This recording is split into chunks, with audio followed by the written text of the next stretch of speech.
A few weeks ago, Judith and I went to go see the movie Paul, an Apostle of Christ.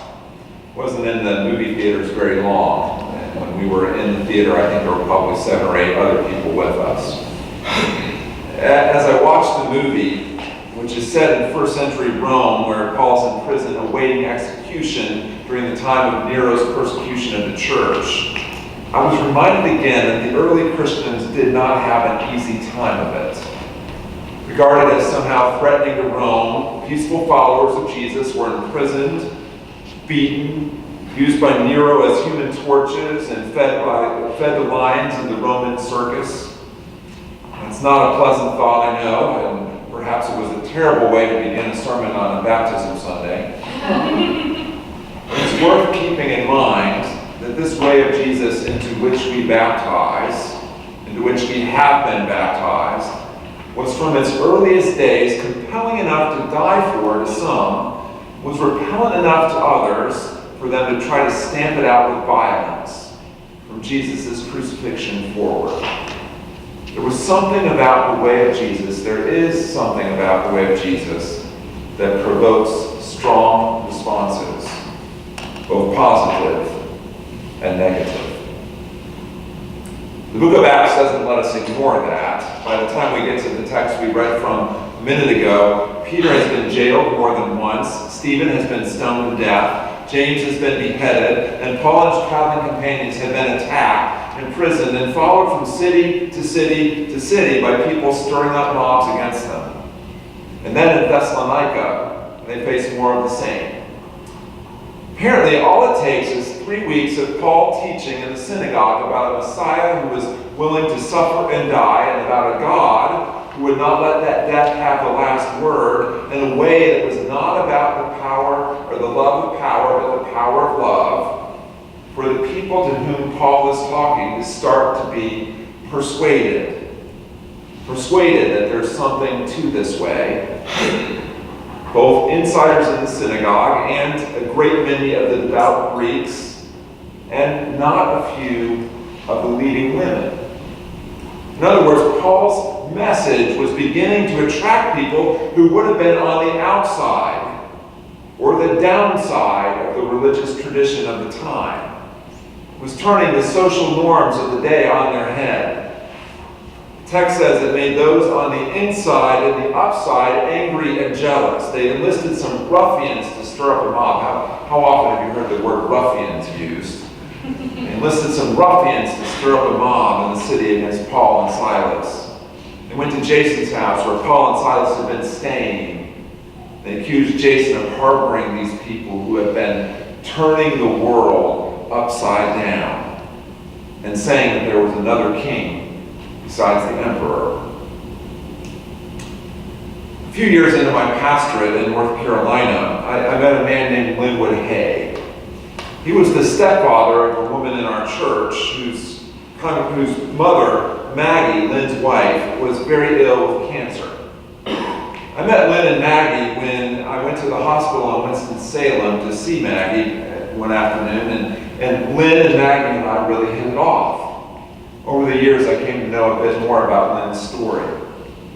He grew up a Baptist in Georgia and Alabama, and sometime in the 1960s, after he moved to North Carolina, he had a profound spiritual experience that led him to have a deep heart for and to want to bring God's love in Christ to the hippies who were living in a part of Iredell County known as Love Valley.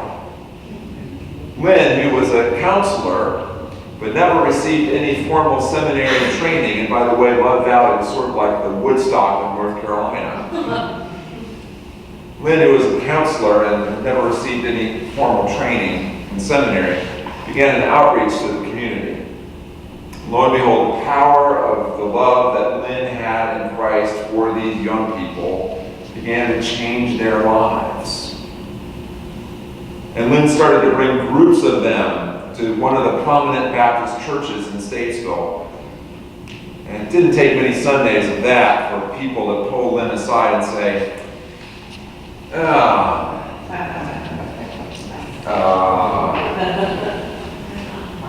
Lynn, we don't know how to say this, but unless these people you're bringing here start to dress like us and act like us, they're not welcome here. And neither are you. Now here's the remarkable part of this story. Eventually, Lynn and his group of hippies wound up, believe it or not, at a Presbyterian church. Another church in town where they were welcomed, at least for a few years. That is until there was a change in pastoral leadership, and the people who didn't like these new people and their faith and how they turned the world upside down got it back the way they wanted it to be. It wasn't until 15 years later, after I'd gotten to know Lynn and Maggie, that he found his way back to the congregation. He found his way to another Presbyterian church, the church that Judith and I were serving. He died a few years before he could see his step-grandson Daniel, who I had in my confirmation class, be ordained as a Presbyterian minister in 2016. Could not be prouder of Daniel. Pastor who is known personally and proudly preaches the inclusive love of God in Christ.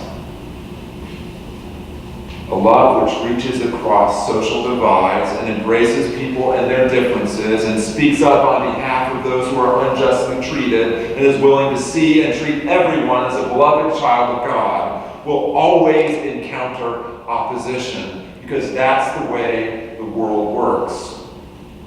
But it will also always bear fruit, because that is the way the upside down, inside out love of God works. Just take a look at how Jesus talks and acts in the Gospels, specifically in the Gospel of Luke, to which the book of Acts is volume 2. If Paul and Silas are accused of turning the world upside down, they can just point to Jesus and say, we're only following his example. It starts back before Jesus is ever born. His mother Mary, after receiving a blessing from her cousin Elizabeth, who tells her that she's carrying the Messiah, magnifies the Lord, singing, God has looked with favor on the lowliness of God's servant. God has scattered the proud in the thoughts of their hearts. God has brought down the powerful from their thrones and lifted up the lowly. God has filled the hungry with good things and sent the rich away empty. When Jesus is born in a humble feed trough, it's the ragtag shepherds who come to see him first. And when he gives his famous sermon in Luke's gospel, it's not on a mountain like in Matthew's gospel, it's on level ground. As if to say that this is accessible, this message is accessible to the lowly and those on the downside. Blessed are you poor, for yours is the kingdom of God. Blessed are you who are hungry now, for you will be filled. Blessed are you who weep now, for you will laugh. Blessed are you when people hate you, exclude you, and revile you on account of the truly human one, for your reward is great. And he goes on, and perhaps my very least favorite part of Luke, to deliver woes to people on the upside of society. I hate that part. And all through his ministry, Jesus tells stories about reaching out to the outsider, the least, the last, the lost. The shepherd leaving the 99 behind to find that one lost sheep. And Desmond Tutu says that lost sheep was probably not a cute little ewe lamb, but an ugly old ram with his horns stuck in a thicket.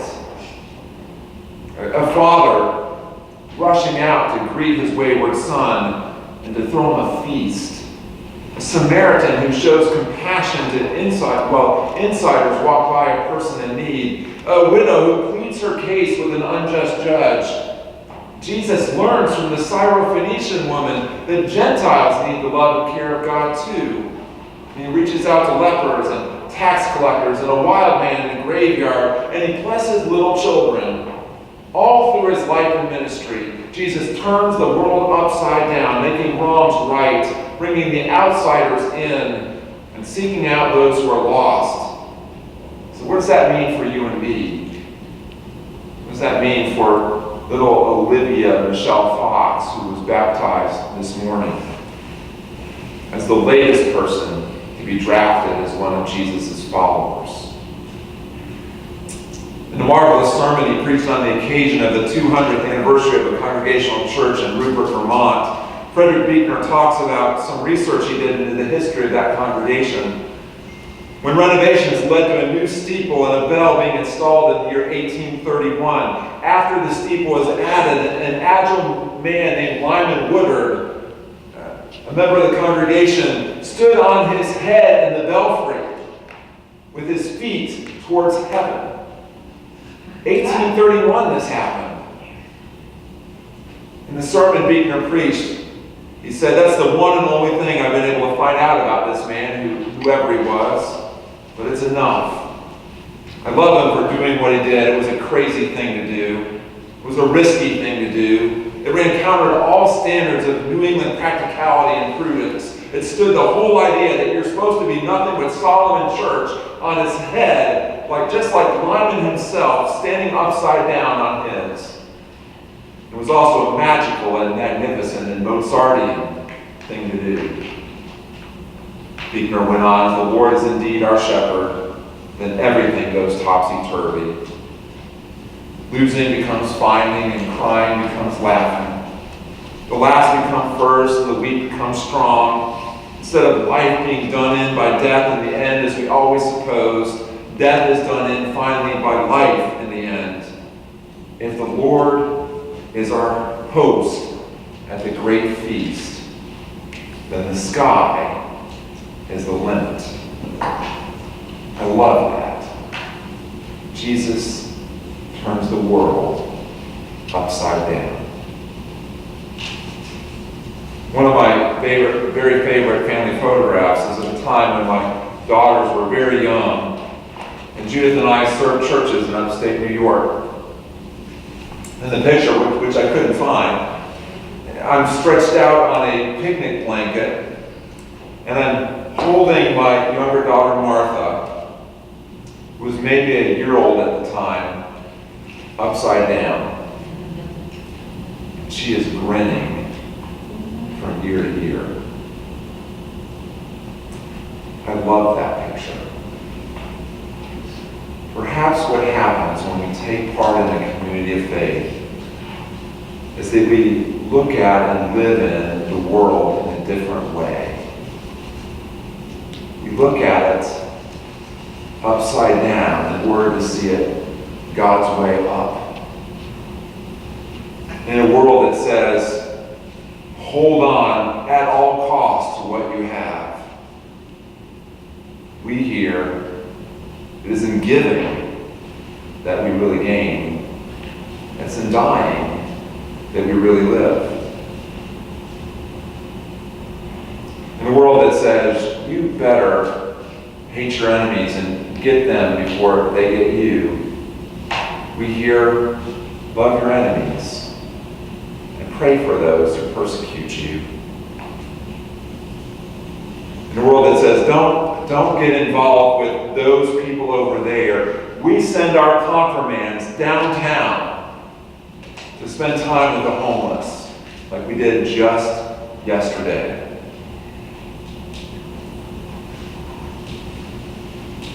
In a world that says, don't spend time with people who are in a different tribe than you are, we rub shoulders with people with whom we don't always agree. Sometimes I think the world in which we live really is sort of upside down. We are the ones who can help it to be right side up through Christ our Lord.